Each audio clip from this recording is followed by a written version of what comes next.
ایک مرتبہ ذرا سبحان اللہ بلند آواز سے کہہ دیتے تو بات بڑی اچھی ہے۔ عزیزان گرامی قدر، وہ حضرت ابو بکر صدیق رضی اللہ تعالیٰ عنہ کی ذات والا صفات، حسب کا رشتہ جہاں سے ہے، نسب کا رشتہ جہاں سے ہے۔ ایک حدیث میرے ذہن میں ہے کنز الامال سے، آپ کی خدمت عالیہ میں عرض کروں۔ حضرت ابو ہریرہ راوی، سرکار دو جہاں نے فرمایا ابو بکر و عمر، دونوں کو اکٹھا رکھا ہے۔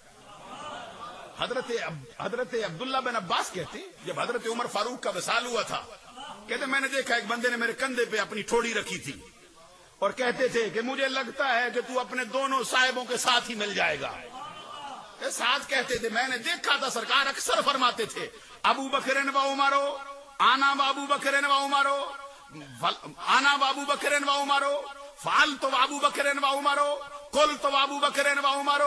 کہتے آقا کونین صلی اللہ علیہ وسلم کا فرمان سناتے تھے کہ میں اور ابو بکر عمر نے کیا، میں اور ابو بکر عمر تھے۔ کہتے جب وہ ایسی باتیں کر رہے میں نے پلٹ کے دیکھا کہ یہ دیکھوں ہستی کون سی ہے۔ کہتے میں نے دیکھا پلٹ کے تو وہ جو ہستی میری کندھے پہ ٹھوڑی رکھ کے یہ کلام فرما رہی تھی، اور کوئی اور نہیں تھا، حسن و حسین کا بابا، فاطمہ کے سر کا تاج، تاجدار حلتا، مراد کل کفا، سخاوت کا سمندر، حضرت علی المرتضی شیر خدا تھے۔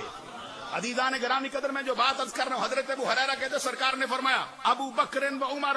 خیر من الاولین وخیر من الآخرین وخیر من اہل السماوات وخیر من اہل الارضین الا النبیین والمرسلین۔ آقا کونین صلی اللہ علیہ وسلم نے خود فرمایا ابو بکر و عمر کا حال یہ ہے، یہ پہلوں سے بھی افضل ہیں، بعد والوں سے بھی افضل ہیں۔ یہ فرمان اس عاجز کا نہیں ہے، آمنہ کے لال کا ہے۔ حضور نبی اکرم صلی اللہ علیہ وسلم کے فرمان کے سامنے پھر کسی اور کی کیا حیثیت رہ جاتی ہے؟ یہ سرکار نے خود فرمایا ابو بکر و عمر پہلوں سے بھی افضل، ابو بکر و عمر بعد والوں سے بھی افضل۔ اب بات کیا ہونے لگی ہے؟ فرمایا ابو بکر و عمر آسمان والوں سے بھی افضل،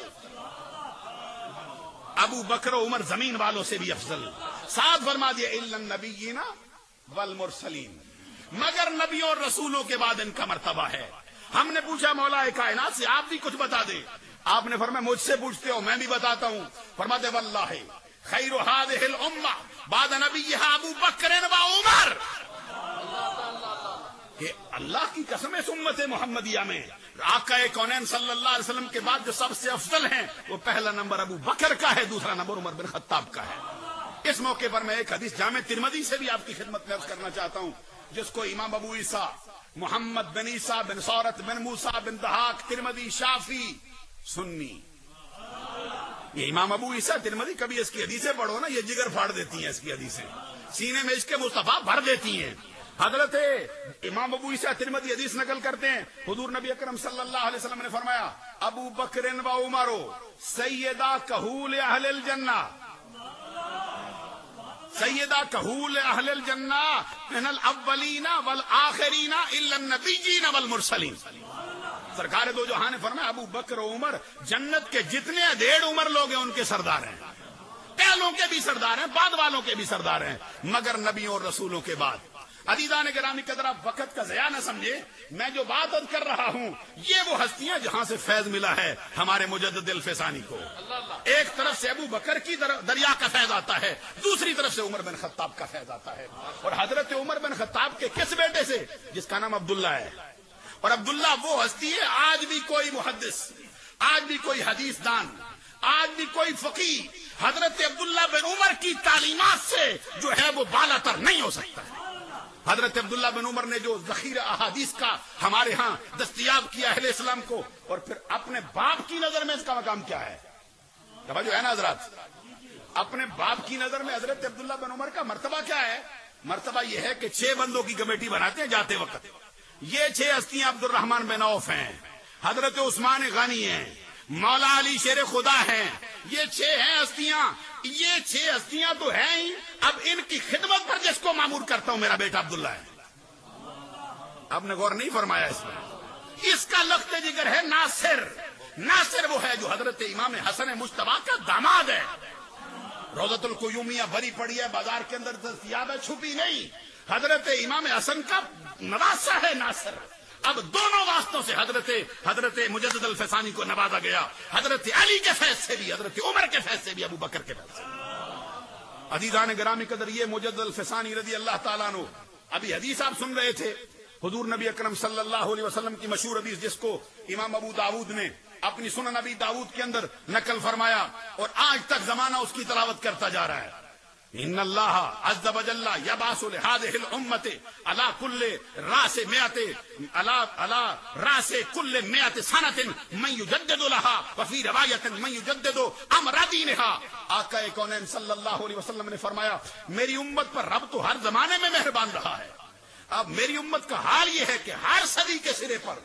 کوئی ہستی ایسی بھیجتا رہے گا جو دین کی تجدید کرتی رہے گی یا دین کے معاملات کی تجدید کرتی رہے گی۔ عزیزان گرامی قدر، اس کی روشنی میں آج تک ہر صدی کے اندر مجدد اترتے رہے،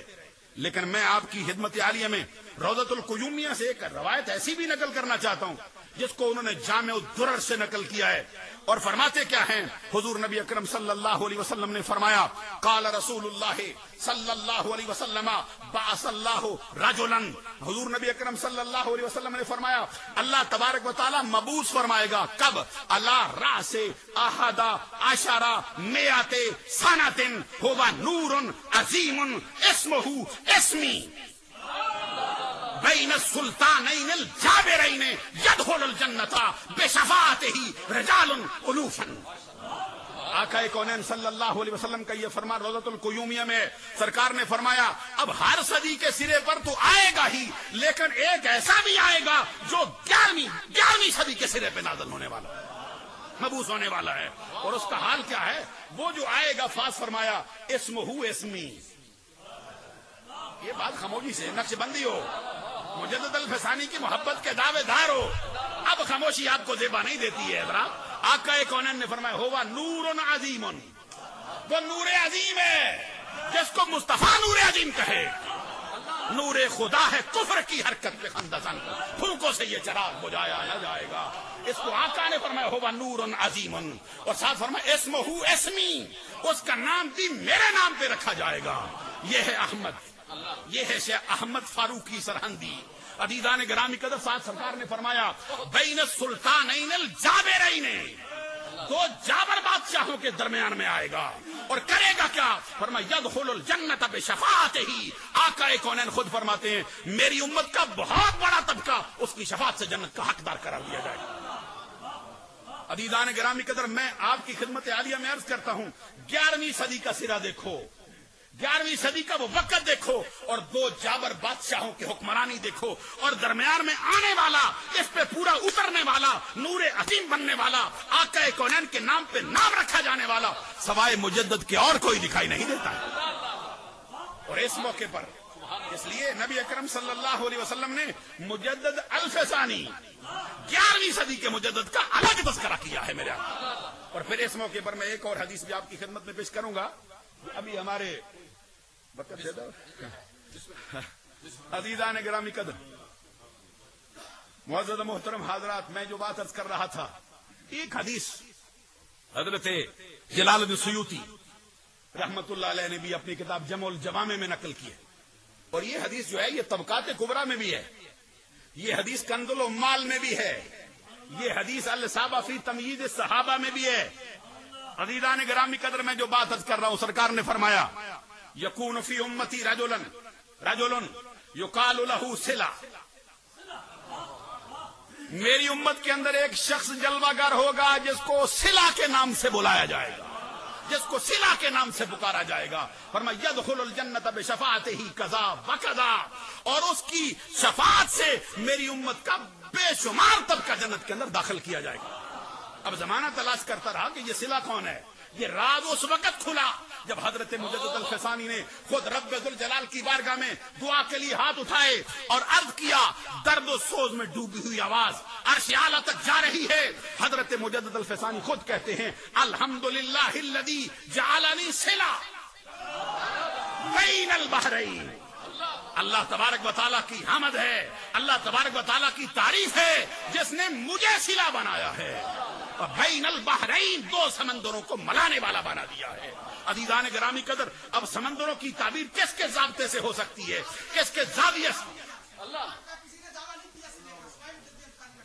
سبحان اللہ، مرحبا. اب ہر شخص کی آواز آ رہی